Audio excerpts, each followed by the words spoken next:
नमस्कार शिक्षक मित्रांनो, शैक्षणिक माहिती मिळविण्यासाठी आपल्या प्रहार न्यूज या यूट्यूब चॅनलला लाईक आणि सबस्क्राईब करायला विसरू नका।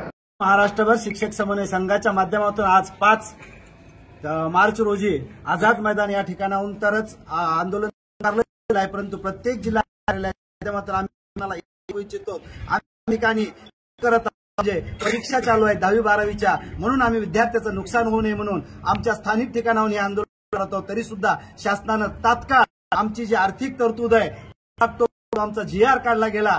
जून मध्ये केसर साहेबांनी जी घोषणा केली होती, या घोषणेवर फिरवण्याचं कसलंही काम करता या सर्व माझ्या बांधवांना वाढीव टप्प्याची आर्थिक तरतूद करून लवकरात लवकर तुमच्या खात्यात पगार पडावा। आम्ही समान काम समान वेतन या न्यायाप्रमाणे अतिशय अथक परिश्रमाच्या माध्यमातून विद्यार्थ्यांना शिकवण्याचं काम करतो। ह्या शासनानं सतत फसवण्याचं काम केलेलं आहे।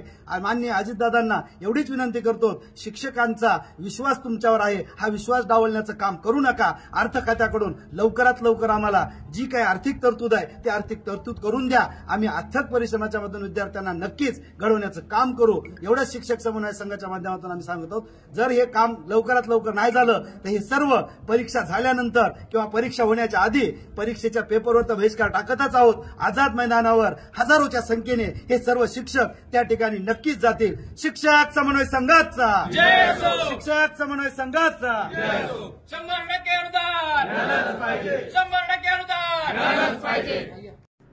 नमस्कार शिक्षक मित्रांनो, शैक्षणिक माहिती मिळविण्यासाठी आपल्या प्रहार न्यूज या यूट्यूब चॅनलला लाईक आणि सबस्क्राईब करायला विसरू नका।